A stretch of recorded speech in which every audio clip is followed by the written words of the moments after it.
நண்பர்கள் எல்லாருக்கும் வணக்கம். இன்றைக்கி வந்து என்ன பார்க்கலான்னு பார்த்தீங்கன்னா, கரண்ட் அஃபேர்ஸ் பேஸ்டு வந்து அப்ஜெக்டிவ்ஸ் கொஸ்டின்ஸ் வந்து பார்க்கலாம். நம்ம சேனலில் பார்த்தீங்கன்னா எக்ஸாம் பாயிண்ட் ஆஃப் வியூவில் வந்து கரண்ட் அஃபேர்ஸ் வந்து அப்டேட் பண்ணி கொடுத்துட்ருக்கோம்.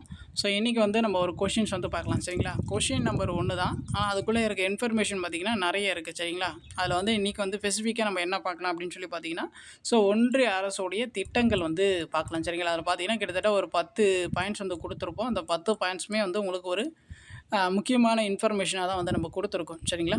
ரெகுலராக வந்து நம்ம இதேமாரி வந்து அப்டேட் பண்ணி கொடுப்போம். நம்மளுடைய சேனல் சப்ஸ்கிரைப் பண்ணாதுங்க, கொஞ்சம் சப்ஸ்கிரைப் பண்ணி அதை ஃபாலோ பண்ணி வச்சுக்கோங்க.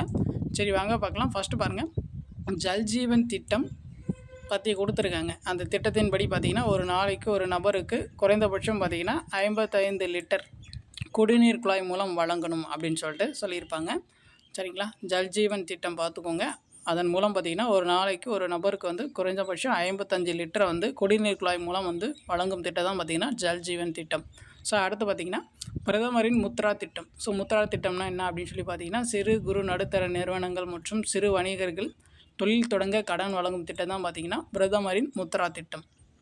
அடுத்து பார்த்திங்கன்னா ஆயுஷ்மான் பாரத் திட்டம். ஸோ ஆயுஷ்மான் பாரத் திட்டம்னா என்ன அப்படின்னு சொல்லி பார்த்திங்கன்னா, ஏழை குடும்பங்கள் தனியார் அல்லது அரசு மருத்துவமனைகளில் சிகிச்சை பெற 5 லட்சம் ரூபாய் வரையிலான மருத்துவ காப்பீடு வழங்குதல், சரிங்களா? ஆயுஷ்மான் பாரத் திட்டத்தின் மூலம் வந்து ஸோ எவ்வளோ ரூபாய் வந்து மருத்துவ காப்பீடு கொடுக்குறாங்க அப்படின்னு சொல்லிட்டு பார்த்துக்கோங்க. 5 லட்சம் ரூபாய், சரிங்களா? அது வந்து அரசு அல்லது தனியார் மருத்துவமனை எங்கே வேணாலும் வந்து நம்ம எடுத்துக்கலாம்.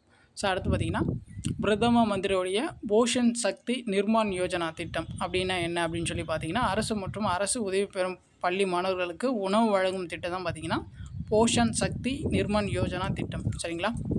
அடுத்து பார்த்திங்கன்னா பிரதமரின் மக்கள் நிதி திட்டம். அது வந்து என்ன அப்படின்னு சொல்லி பார்த்திங்கன்னா, அனைவருக்கும் ஜீரோ பேலன்ஸ் வங்கி கணக்கு தொடங்கும் திட்டம் தான் பார்த்திங்கன்னா பிரதமரின் மக்கள் நிதி திட்டம், சரிங்களா?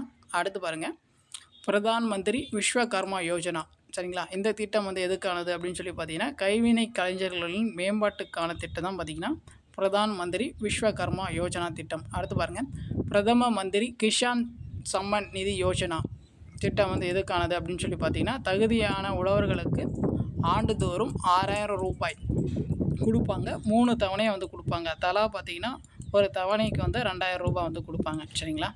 ஸோ அடுத்து பார்த்திங்கன்னா இந்திரா தனுஷ் திட்டம்.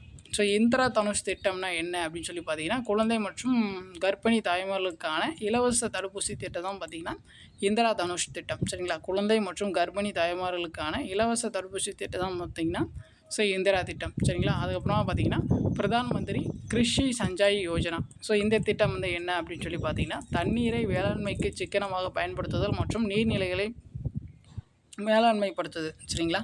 ஸோ அதற்கான திட்டம் தான் பார்த்திங்கன்னா பிரதான் மந்திரி கிருஷி சஞ்சாய் யோஜனா. இதான் ஸ்கூல் புக்கிலே கொடுத்துருப்பாங்க. தண்ணீரை வேளாண்மைக்கு சிக்கனமாக பயன்படுத்துதல் மற்றும் நீர்நிலையை வந்து மேம்படுத்தும் திட்டம் தான் வந்து இது, சரிங்களா? ஸோ அதுக்கப்புறமா பார்த்திங்கன்னா பிரதம மந்திரி மித்ரா பூங்கா திட்டம். ஸோ அது வந்து பார்த்திங்கன்னா 7 மாநிலங்களில் ஜவுளி மற்றும் ஆயத்த ஆடை பூங்கா ஏற்படுத்தி ஜவுளி தொழிற்சாலை மேம்படுத்தும் திட்டம் தான். ஸோ 7 மாநிலங்களில் வந்து ஜவுளி மற்றும் ஆயத்த ஆடை பூங்கா ஏற்படுத்தி ஜவுளி தொழிற்சாலையை மேம்படுத்தும் திட்டம் தான் பார்த்திங்கன்னா பிரதம மந்திரி மித்ரா பூங்கா திட்டம், சரிங்களா? ஸோ அவ்வளோதான் இன்றைக்கான கரண்ட் அஃபேர்ஸ் வந்து இது மட்டும் போதும். ஸோ இதில் பார்த்தீங்கன்னா ஒரு 10 பாயிண்ட்ஸ் வந்து நம்ம கொடுத்துருப்போம். இது 10மே பார்த்திங்கன்னா ரொம்ப முக்கியம். சென்ட்ரல் கவர்மெண்ட் ஸ்கீம்ஸ் நம்ம எந்த ஒரு கொஷின்ஸ் எடுத்துக்கிட்டாலும் சரி, நமக்கு ஸ்கீம்ஸ் இல்லாமல் கொஷின்ஸ் வந்து இருக்கவே இருக்காது, சரிங்களா? அதுதான் வந்து டிஎன்பிஎஸ்சி வந்து பேட்டர்னாக வந்து ஃபாலோ பண்ணிகிட்ருக்காங்க. ஸோ குறைஞ்சபட்சம் பார்த்திங்கன்னா மத்திய அரசு திட்டங்களில் இருந்து ஒரு 2 கொஷினாச்சும் வந்து எக்ஸாம்ஸில் வந்து நம்ம எக்ஸ்பெக்ட் பண்ணலாம், டிஎன்பிஎஸ்சி எக்ஸாம்ஸில், சரிங்களா? கண்டிப்பாக வந்து இந்த வீடியோ வந்து உங்களுக்கு யூஸ்ஃபுல்லாக இருந்திருக்குன்னு நினைக்கிறேன். ஸோ இந்த மாதிரி வீடியோஸ்க்கு வந்து நம்மளுடைய சேனல் சப்ஸ்கிரைப் பண்ணி ஃபாலோ பண்ணி வச்சுக்கோங்க. வேறு ஏதாச்சும் டவுட் இருந்துச்சுன்னா நீங்கள் கமெண்ட் பண்ணுங்கள், நம்ம வந்து ரெஸ்பான்ஸ் பண்ணுவோம். தேங்க்யூ.